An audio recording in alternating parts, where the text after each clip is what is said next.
Good afternoon and welcome to the Preservation Association of Lincoln Brown Bag Lecture Series. My name is Eileen Burke and I'm the coordinator of these brown bags. Our lecture today is sponsored by Speedway Properties. If you're interested in these programs, please join our membership. You can go to preservelincoln.org to find the membership forms. Our speaker today is Jim McKee. Jim is a lifelong Lincolnite. His great-grandparents pioneered in Lancaster County in the 1870s. Jim has a bachelor's degree from UNL and operates J&L Lee Company and publisher of regional books, and as well as a coinery. Jim has written over 1,500 articles and books on Lincoln and Nebraska history. He serves on the City of Lincoln Historic Preservation Commission, and he's also a founding member of the Preservation Association of Lincoln. This is the 38th in a series of talks that are titled Jim McKee's Complete History of Lincoln. Please join me in welcoming Jim McKee.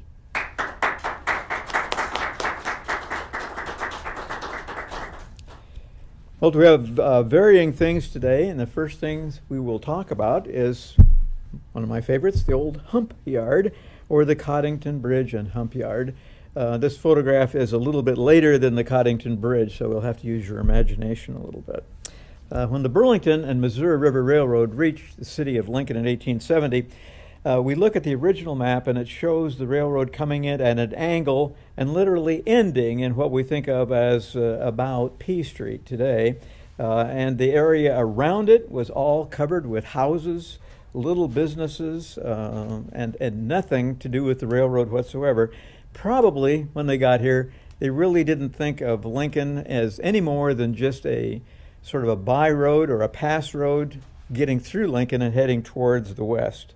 And in fact, 6 years later, by 1876, there were only two tracks running through what we call the downtown depot yard today. Then in another 6 years, we find a 5-stall roundhouse has been built, which was off to the northeast of where we now think of the old depot as being. And one has to be careful because old depot has a whole new connotation now because we have a new depot. But the old depot, which still stands in the middle of the Haymarket, the roundhouse stood to the north and just a tiny bit to the east of there. Then by 1880, it began to really transform itself. We had 8 parallel tracks and a 20-stall roundhouse, again off towards the north and a little bit to the east of the old depot. Lincoln was growing in importance, and they felt it was needed, was more than just the small roundhouse and the depot, so they began looking, I should say, for where else they might expand the railroad. And by 1905, they had sort of narrowed it down to a few sites. One of them was Burnham. Burnham was a city which city's an expansion of a word. It was more not even a village, but it did have a post office called Burnham. Burnham was located literally across the street from the Yankee Hill Brickyard's offices, slightly to the east and slightly to the south of there. And not so many years, the Burnham post office was still being used as a chicken coop down there, but not much is left of Burnham. That was one of the spots. And at Burnham, they actually had a stockyard, which was a very large stockyard. So this was one of the potential places.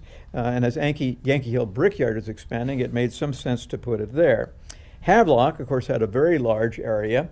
With, at that time, considerable empty land around it, but with its growing so rapidly, they sort of left that aside too.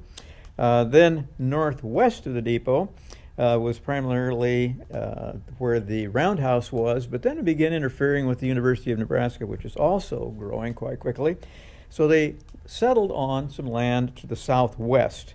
They chose it, 1, it was cheap, 2, it was pretty much flat, and it was empty. So this is the land they're going to settle on. This is going to be about 2+ miles to the southwest of where the depot is today. They had planned a 40-stall roundhouse, which will be just about a complete roundhouse. And they're going to put in a hump yard.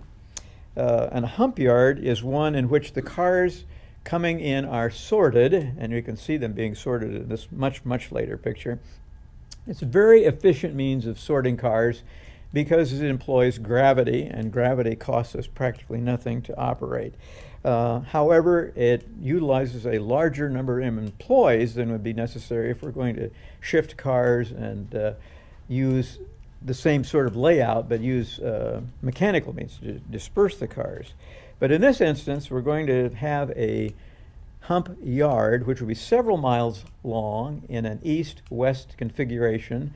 In this picture, we have east at the top, which is kind of unusual. The dead center of the hump yard would be roughly, I said dead center and then roughly, the dead center would be J Street, and you can see it just at the top, the Capitol building, so it isn't precisely J Street, but close enough. And the way it works is, at the bottom of the picture, cars come in at an area which is roughly 10 feet higher in elevation than the basin, which they call right here. So a car comes in at the top, and it is released, and gravity lets it flow down there, and then through a series of switches, what starts as one track or two tracks ultimately goes to what multiply would become 30-some car tracks. So we can build 30-some trains. The car is released, and then through a series of levers, the car is moved left or right until it hits the back of the train they're trying to build. Very efficient. The hump yard opened in December of 1909, and by 1942, which is just before the war, they were handling 1/8 of a million cars per year through the yard. They needed to expand, however, for World War II, and this is going to be a problem because they're going to have to work around the hump yard as it existed and build it and work around it. It's sort of like having an operation going on you while your heart's still beating, or like trying to work on your car with the engine still running, but it had to be done. Ultimately, there will be 36 parallel tracks, 65 miles of tracks within the bowl area, 290 switches, which will operate to bring the cars into wherever they need to go. At the height of the wartime effort, there were about 800 cars per shift, not per day, but per shift, being handled through the freight yard. Then in 1983, they reduced the 10-foot drop down to about 5 feet, and the two towers, which is where primarily most of these switches were located, they were both closed, and they started using it completely differently. They would sort the cars by pushing them with moving cars, diesel cars, which are not nearly as efficient, of course, because you're going to have to use diesel fuel. An example of this becomes, if you can think of in the Haymarket district where Laszlo's is, the old hotel, which is the building that is now Laszlo's, has a fire escape on the western face of the building. I believe it's a 3-story building. That fire escape used to have, when you would get to the first level or the ground floor, the last leg of the fire escape would be like this, and when you stepped on it, it would go down and hit the sidewalk. But the fire department did not like that, and in fact, they actually said in public, what happens if gravity fails? Well, it's sort of the same thing with the hump yard. What if gravity fails? We wouldn't be able to use that 10-foot drop. So we're going to move cars by diesel. And what they did with the Haymarket is they took that fire escape and fixed it to the sidewalk so that if gravity ever fails, you won't have to worry about that coming down. Good to know, right? So at this point in time, by the 1890s, we're also going to need one other thing at the hump yard, and that is not shown in this picture. This is a fairly recent colored photograph, maybe from a drone, I'm not sure, which shows the bypass highway kind of cutting across the middle of the dish at an angle. But back in the 1890s, we're having a couple of problems occur with the railroad. And it's starting on O Street. If you were coming down the DLD highway, which was O Street, and headed towards the west, When you got to about 10th Street, you would cross the first track. Actually, the furthest east track only went to P Street because it took paper and ink to the Lincoln Journal building. But as soon as you got past that one, you begin to have a lot of spurs as well as the main line of the railroads going through. And at one point, I counted 37 parallel north-south tracks between the Lincoln Journal siding and other sidings and main tracks till you got to the other side. 37, which means if you're in an automobile and you're headed west on O Street, you have the potential of having to stop 37 times on your way to Grand Island. Well, obviously that couldn't go on. And in 1895, we'll build the first overpass. And the same problem will be starting to exist here on Coddington Avenue, which would be the left and right or north and south street, which would cross over the bowl. But what very few people realized was that Coddington Bridge did not belong to the county or the city. It was actually put up strictly for the use of the railroad.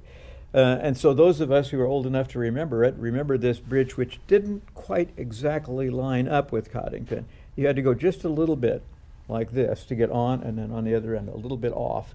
Coddington Avenue did not line up with it because the railroad did not want traffic over that bridge. They had to maintain it. They were responsible for that bridge, and probably there were legal liabilities involved in it too, and they did not maintain it.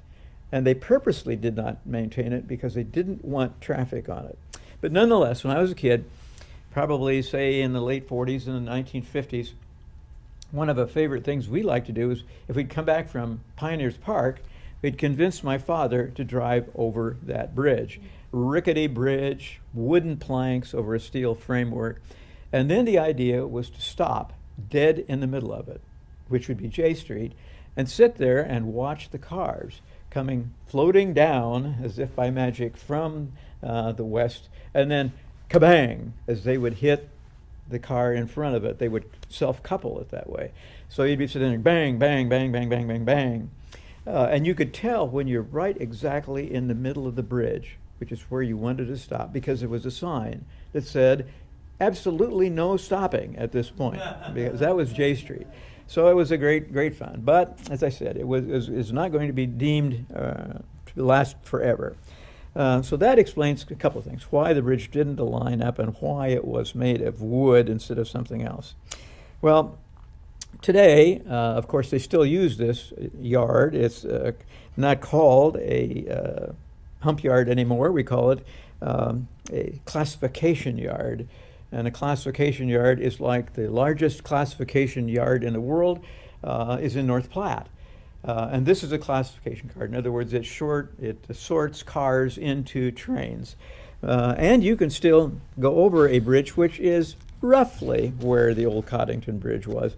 Not precisely, but if you stop in the middle of that bridge today to look down J Street, you're going to probably get smacked about 8 times.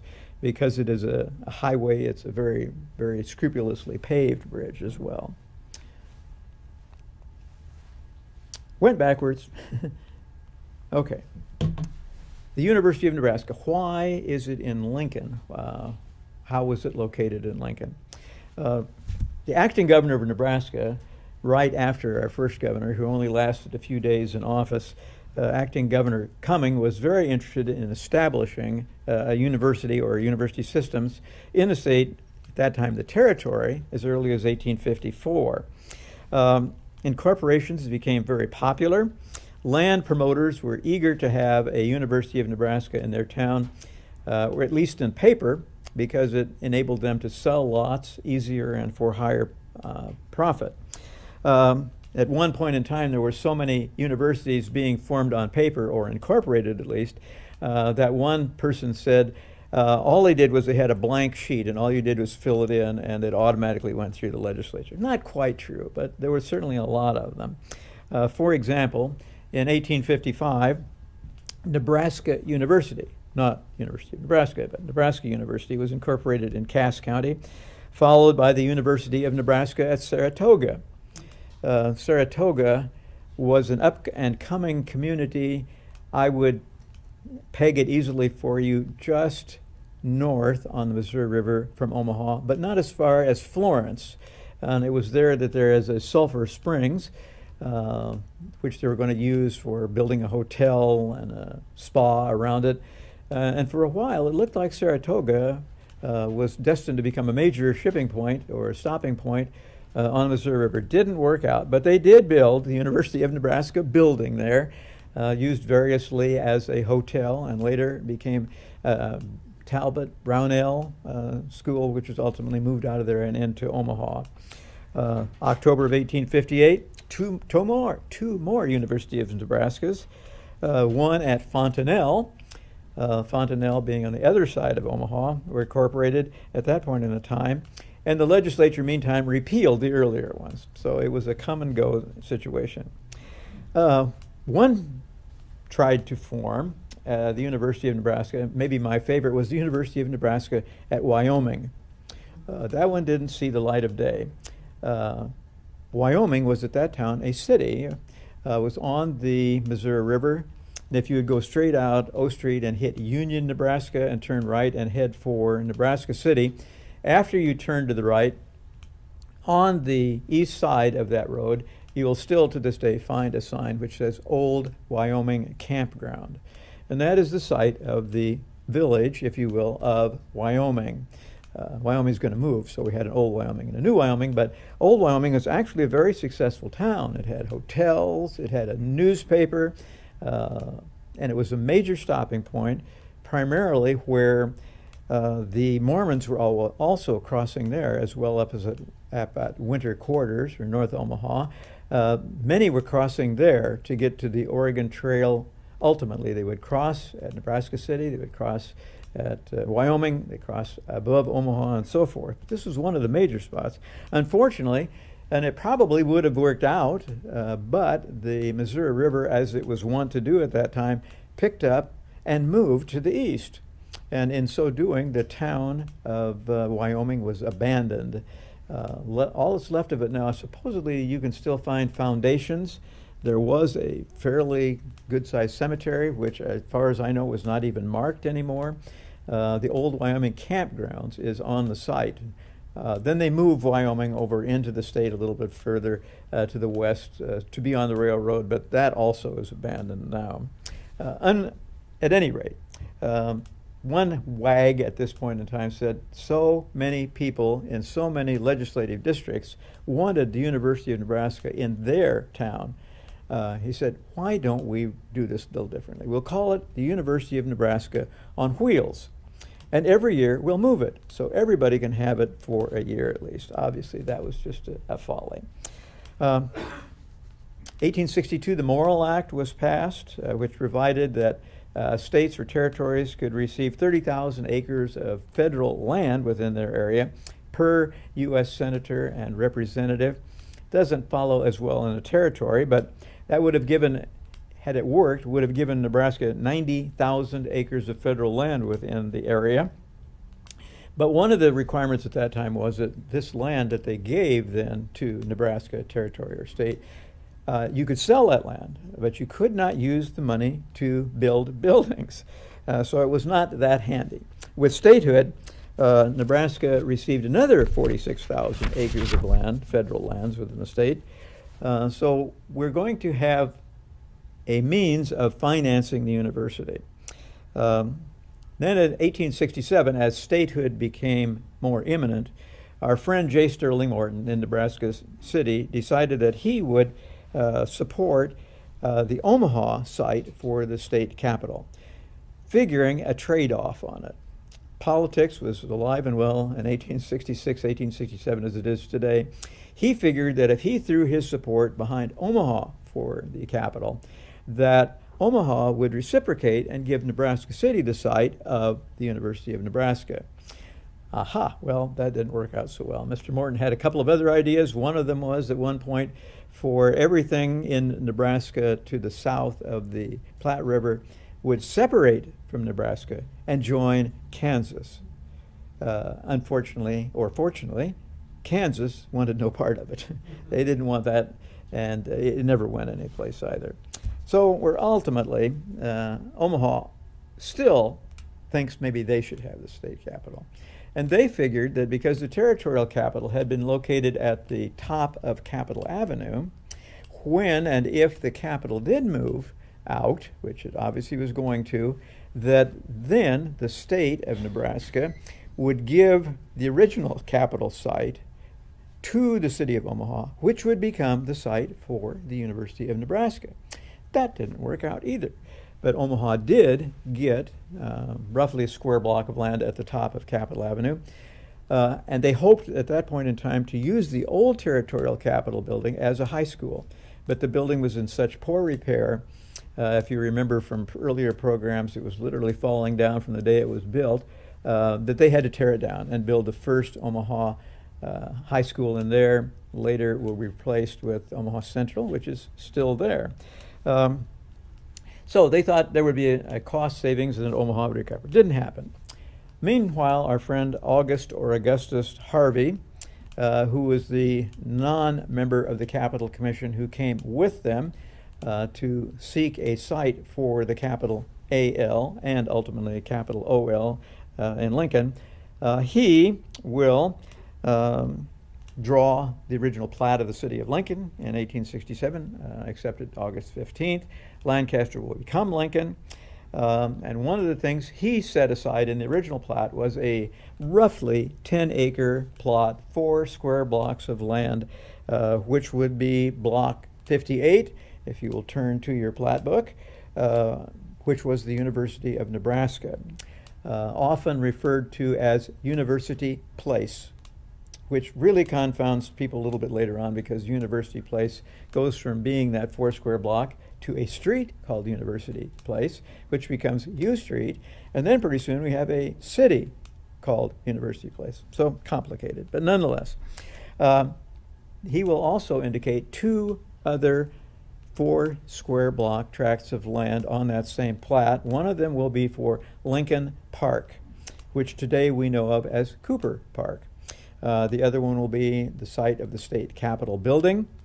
So we have 3 10-acre or 4 square block, roughly 10 acres, and they're not exactly the same because he didn't have all the streets the same width. A street heading into the university, for example, was slightly wider. O Street was slightly wider. Street going into any major place was a little wider. And he, for somehow or another, saw the 3 10-acre sites as a triangle, and you can't have 3 sites hardly without either being a straight line or a triangle, but it was not much of a triangle.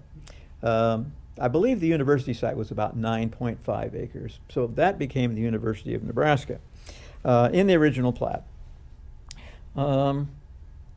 Several people pointed out that it was probably not a very good place to put the university.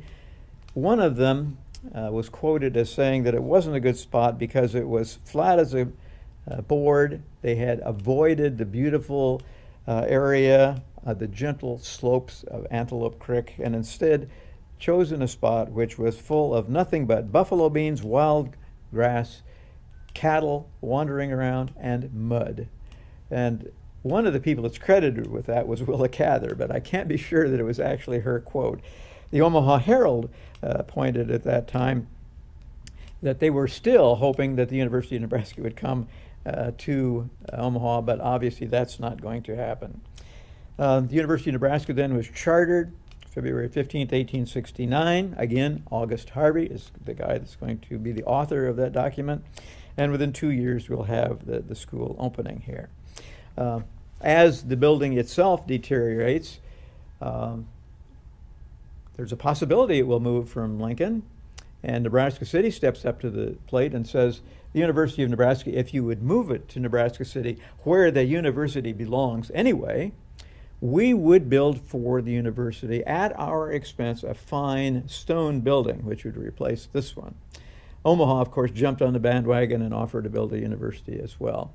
Turns out Nebraska City didn't ultimately fare too well, but Omaha University will become part of the University of Nebraska, so ultimately they're going to do all right. They're going to get the University of Nebraska kind of anyway.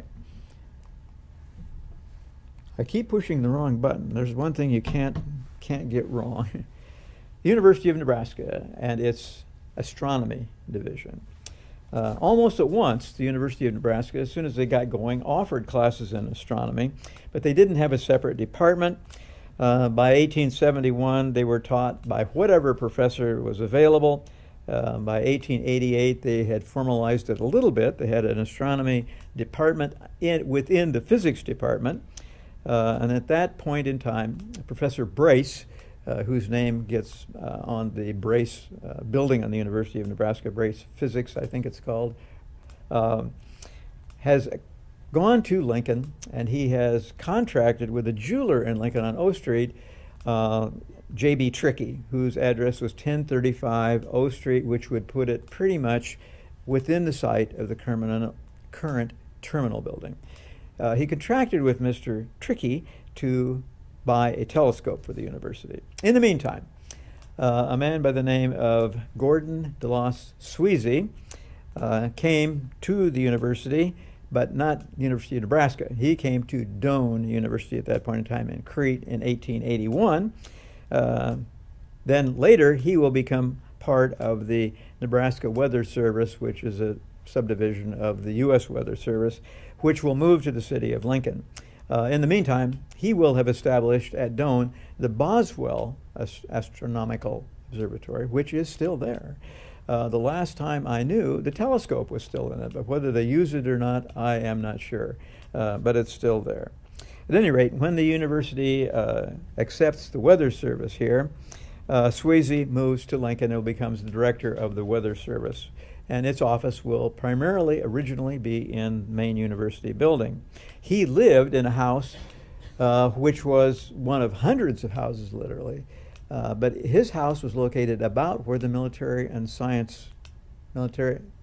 and science building is located today. So we don't think of the university campus being dotted with literally hundreds of little houses, but in fact it was at that point in time. He was made then also professor of meteorology and astronomy.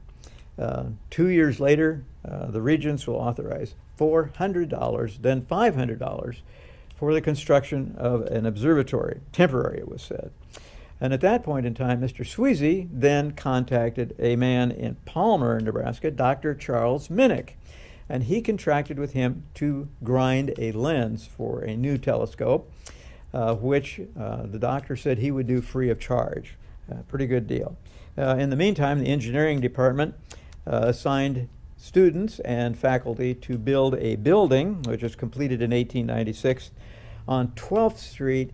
As near as I can tell, this would probably be just to the edge, the north edge of Sheldon Art Gallery, somewhere in that neighborhood.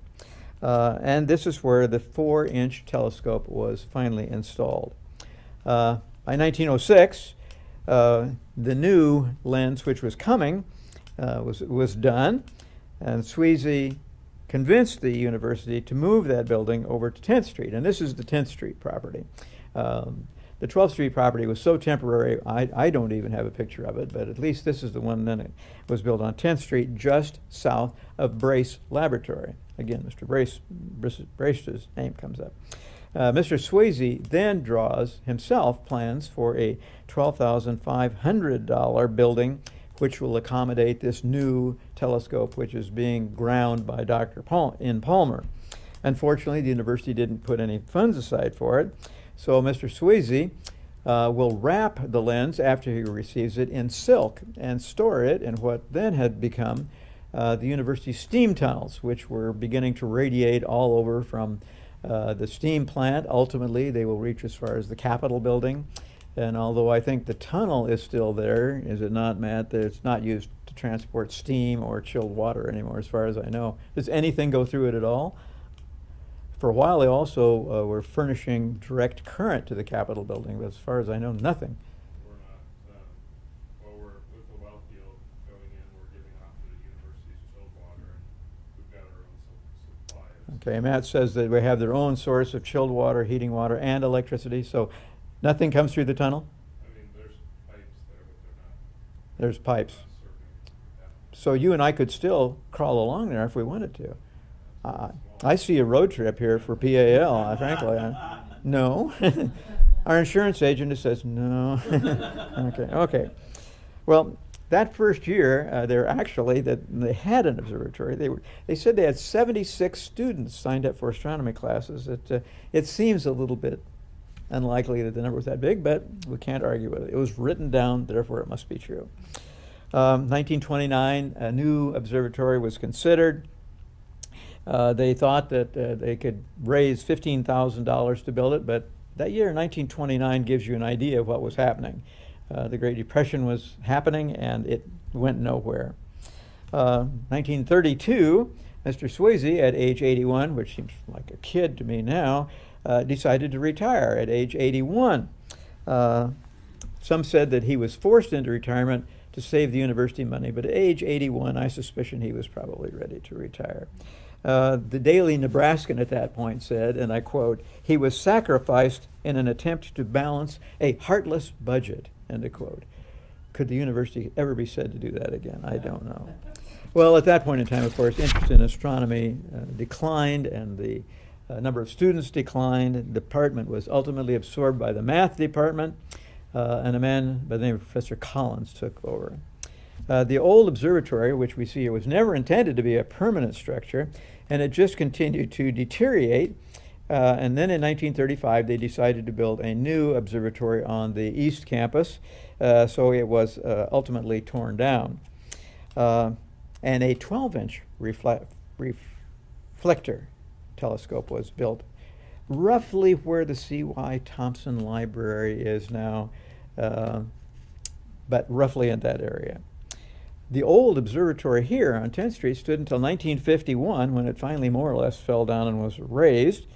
Then in the 1960s, the late 1960s, the Astronomy Department again became a separate department, and they decided to put a new observatory outside the city of Lincoln, where lights were becoming a problem, on the old World War II Army Ordnance Depot at Meade, Nebraska.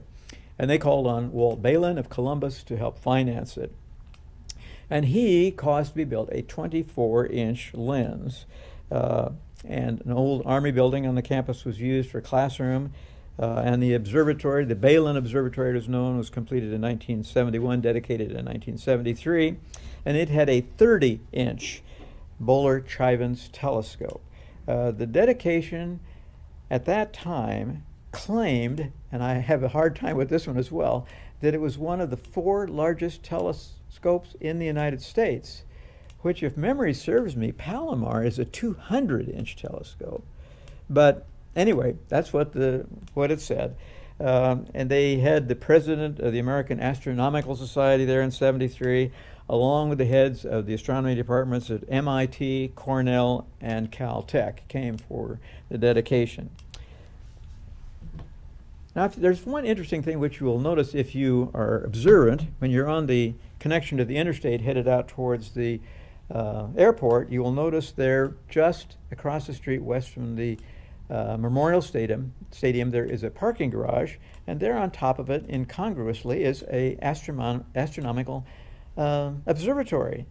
And I thought, how can that be when we need to really get out of the light pollution within the city of Lincoln? But I checked, and sure enough, it is used as an astronomical observatory. At least it was until a few years ago when I last checked. But the question is, whatever happened to Mr. Minnick's lens that he stored in the steam tunnels? His son ultimately offered a $5,000 reward for anyone figuring out where that lens ended up. Never found it. Don't know. So you might want to check in your basement and see if it turns up, but we just don't know.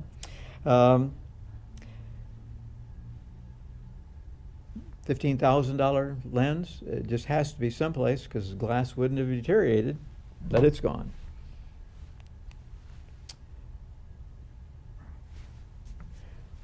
Elizabeth Dolan, an interesting lady, known primarily probably for her painting The Spirit of the Prairie, which is in the State Capitol building, we think of mostly, but also I think of her at the old Morrill Hall Museum as well.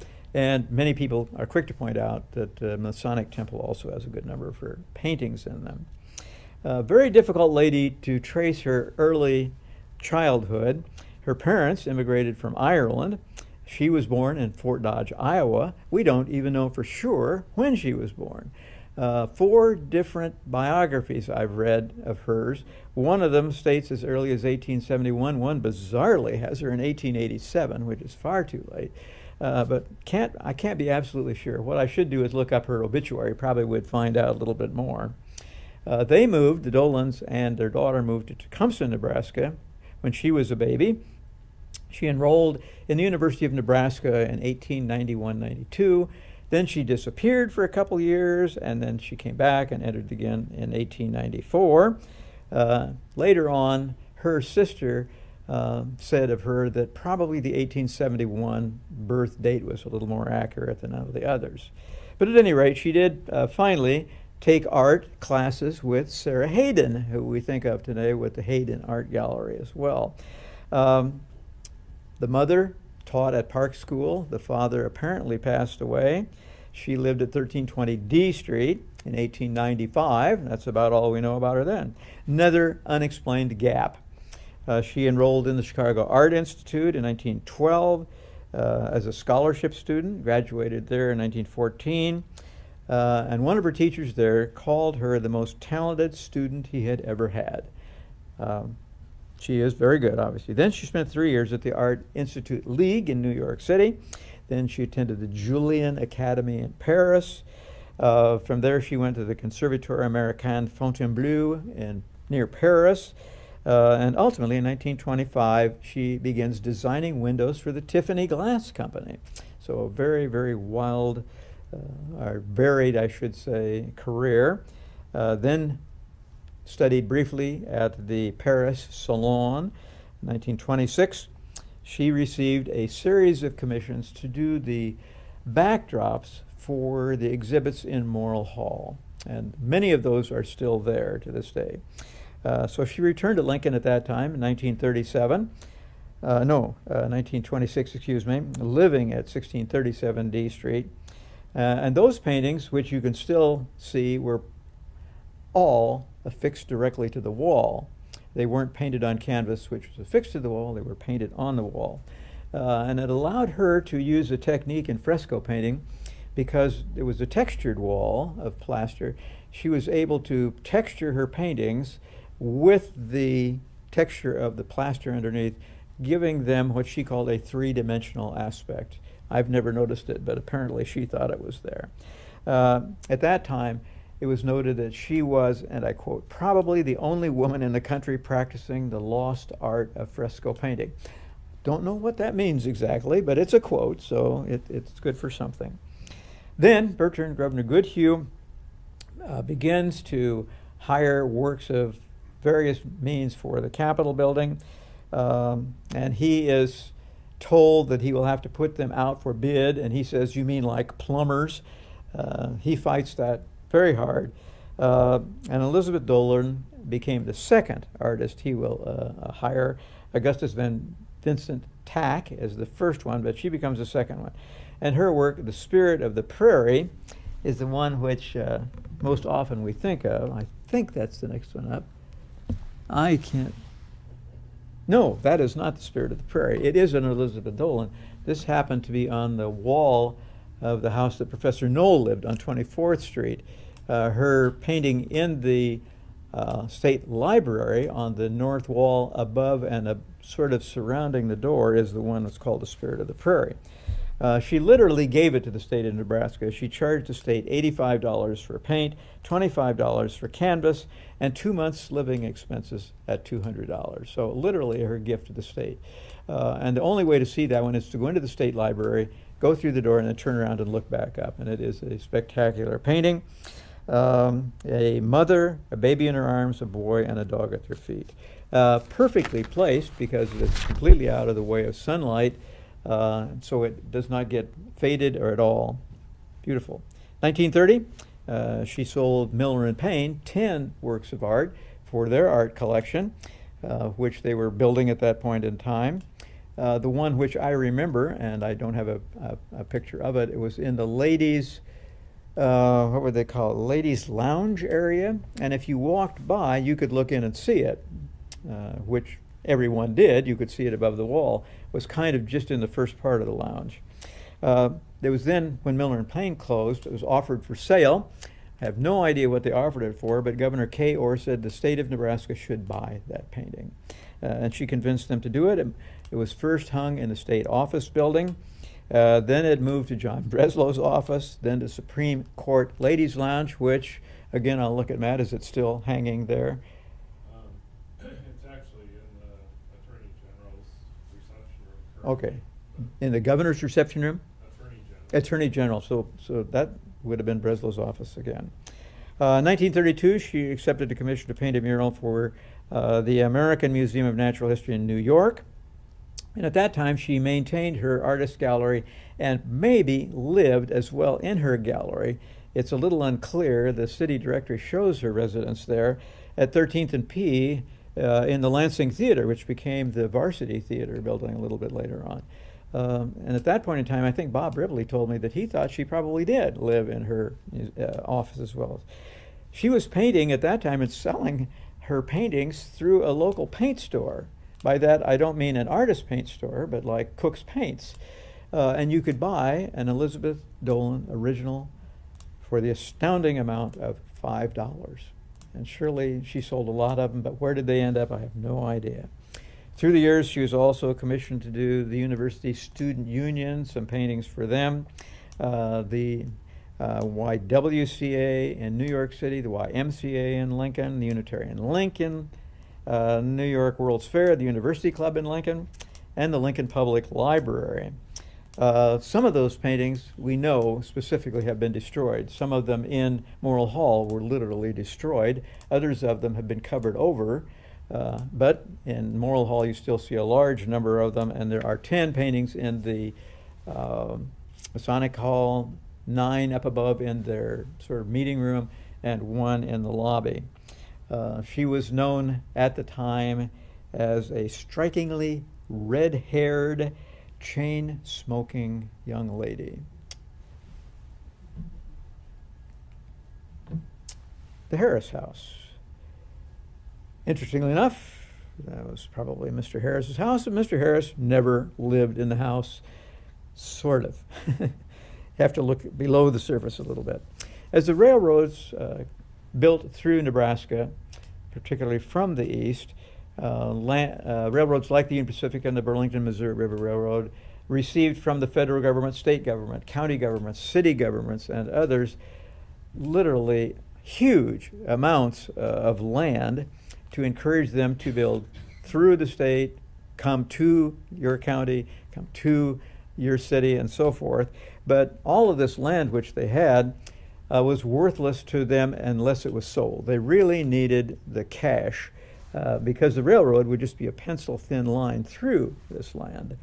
One of the people that was in charge of this sales was a man by the name of George Samuel Harris. He was a land agent. He first came to Missouri in 1863, where he worked the Hannibal and St. Joseph, Missouri Railroad, which was the first railroad to actually reach the Missouri River. Then the following year, he came to Lincoln, where he established one of the land offices for the Burlington, Missouri River Railroad. So that would have been in the early depot down in the middle of the Haymarket area. He also formed an interlocking relationship with the Hannibal and St.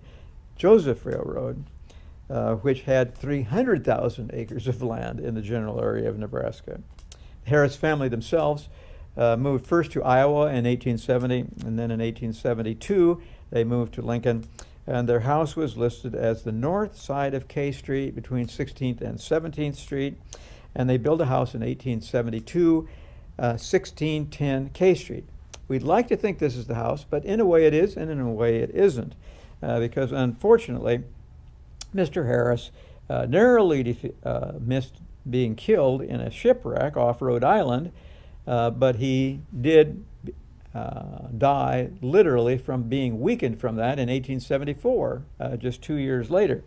So his wife then is going to occupy the original house.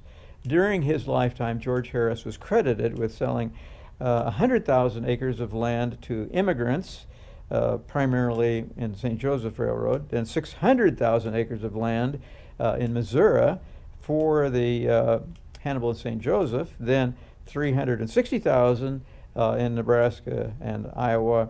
And he was also probably, when contacted by a man by the name of Mr. Doan, was responsible for the large land grant to what became Doan University in Crete, Nebraska. Then after his death, Sarah, who was living in the house, at the urging of her children, expanded the house and built around the house. And this is what it looked like. Probably about 1901, it was when the last enlargement was made, a 2.5-story house, which is the way you would recognize it. It was the northeast corner of 16th and K. Then when Sarah passed away, it passed to her daughter, who, interestingly enough, was also named Sarah, which complicates things until she marries a physician by the name of Dr. Alvis, whose last name was Doris, so she becomes Sarah Doris. When she died in 1918, the house became the Alpha Tau Omega fraternity. They moved into the house. Then First Christian Church purchased the property. They have had a couple of locations in Lincoln, and they will purchase it and begin building a house there. And at that point in time, 2 students who were members of the fraternity and later architects, John and George, brothers, John and George Unthank, will move the house to the east to 1630 K Street, where it still stands today. So if it does look familiar, that's it. To the left of this or to the west would be First Christian Church. The fraternity will have sold the house. It becomes a private dwelling at this point again. Then it's converted into 13 apartments. Then it goes back in 1984 to an office building, which at that time also had an antique store in it. And now it is, as far as I know, all office building. I'm not sure. For a while, Polly McMullen had an office clear up in the top up there where the gable or the peak is up there at the very top. Then his son, John F. Harris, graduated from the University of Nebraska, and he goes back to New York and starts a brokerage house. And in 1926, it was he who oversaw the original purchase of 500 acres of land for what is first going to be known, or thought to be, they were going to name it Harris Park. But he said, no, let's not name it Harris Park. Let's name it for all pioneers instead. So it became Pioneers Park, and then as sort of a thank you to him, when they built the O Street Viaduct, the first one, it became known as the Harris Overpass. So Harris' name lived on, but not in the park. The house is still there. As I said, George never lived in this house because it was just a small part of this house at that point in time. Another house, which I love to look at old houses, and this is the photograph of the house, and this would be the architect's drawing for the house. We're not far from standing in this house right now. It's built by a man by the name of Lorenzo Billingsley, who came to Lincoln in 1874, at the time when Lincoln had a population of about 7,000 people. He was an attorney, and his offices were at number 8 O Street. And I have unsuccessfully tried to figure out how they numbered properties in Lincoln. And I don't know if Ed has figured it out. He's never told me. I think he may know, but he just isn't passing the information on just yet. At some point, that information will become available, and he will be highly remunerated for it. In some cities, that number 8 would mean it was the 8th property built on O Street. I have no idea what it meant, number 8 O Street. He was then elected to the city council. He lived at that point in time, 1024 J Street. Then he bought the lots shown here on the northwest corner of 10th and H Streets. And if you stop and think about it, that's just literally the foot of this expanded building would be where that house sits now. In the meantime, a man by the name of Montgomery will buy a couple of lots at 11th and N Streets, and he will pay $14,000 for 2 lots, which just a couple of years earlier had sold for $30 at a sheriff's sale. So there was a great deal of markup involved in there. And he will build the first portion of this building, which will become first the Billingsley, then the Billingsley Montgomery building. It was there until the early 1970s. I'm not sure the exact date. The last tenant in there that I know of was on one of the upper floors. You gained entrance by going through a central door, and I did. Whenever a building looks like it's about ready to fall down, I seem to be drawn to it, and I did go in. There was only one thing in the upper floor at that point in time, and that was our old friend who seems to be the last occupant of a lot of buildings, and that's KZUM radio. It was KZUM radio and a whole lot of dead pigeons were on the upper floors of the building, but it's going to then come down. It'll be finally raised in the the same area when it came down, and it will become Union Savings, or Lincoln Federal Savings and Loan, excuse me. And that building is still there, but I don't think Lincoln Federal Savings and Loan occupies it. It's directly to the north of St. Paul Methodist Church. I'm not sure who's in it today. The building is still there. Billingsley himself was in the city council 1885 and 1887, which was a pivotal year for the city of Lincoln, as that's point where it reached a division point, or a magic point, of 50,000 people, which meant that it could be reincorporated then as a city of first class. Now, at that point in time, with reincorporation, all the city offices were vacated, and then the people who were in them were reappointed. That would be like, I suspicion, the chief of the fire department, the police department, and so forth. And they were mostly all reappointed. The one guy who didn't get reappointed was a man by the name of Judge Albert Parsons. And he was rather notoriously famous for accepting monies in payment in lieu of fines, let's say, for things like gambling and prostitution. The money would be filtered through him, and somehow an awful lot of it never got into the city coffers. It sort of stuck to his pocket. So he was not rehired when the city reincorporated. But he didn't like that, interestingly enough. So he went to St. Louis and had a federal injunction prohibiting the city council from firing him. So he literally filed suit against the city because they fired him for being a scoundrel and misappropriating city funds. Interesting. At any rate, what this happens then is the federal court, do they or do they not have jurisdiction becomes a question. And Mr. Lamberson and his partner was Mr. Billingsley, who was on the city council, said, the federal government has no jurisdiction over you. They can haul you into court, but they have no jurisdiction. Well, nonetheless, the mayor and the council, on advice of council, ignored the federal restraining order, and guess what? They were arrested and taken to Omaha, the entire city council and the mayor, and placed in jail. Wow. Yeah. Lambertson, the attorney then for the city, quickly took a train to Washington, D.C., where he conferred with President Grover Cleveland, who said he would personally come if needed and appear for them if necessary. They released the mayor and those city councilmen who were still in jail. A couple of them had sort of pled out. They had various reasons. They just didn't want to spend the night in jail. So they came back to Lincoln. But ultimately went to the Supreme Court and they found in favor of the Lincoln City Council, and home rule prevailed. That, I think, is a pretty good place, John. I think we're at 5 minutes. So we have, or 4 minutes, we have time for questions. And as I always like to say, there's plenty of time for corrections, but unfortunately, no time for corrections. Yeah. Any questions? Comments?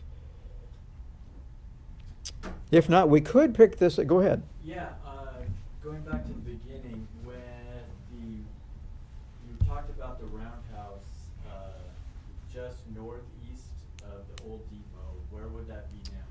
What would be there now? What would be there now? It would probably be on the university campus. I think the university has come in and occupied that land. I'm looking at Ed to see if he got a better idea. There was a fire in that roundhouse, and with the fire we see just behind it in the next block is where the law school would be. So I'm guessing that now it would be, if you can see where the law school used to be and where, where the architecture school is now, it would have been about a block to the, maybe a block and a half to the west of there, something like that. Is that, Ed, is that fairly accurate? It might be 7th and S. It might be under the arena.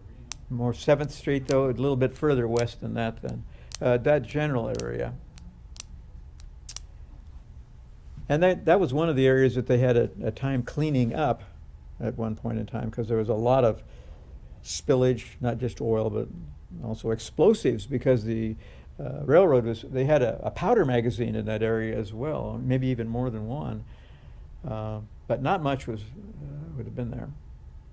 And it would have been then not too far from Godfrey's elevator, which was just to the west of what's now Pinnacle Arena, right, almost its footprint would have been right there, so it would have been right in that general area. Not a very good answer, but best I can do. Another question? If not, we could be adjourned, and we could pick this up. We do have a couple of things we could pick up next time, or we will pick it up and to be announced. Okay?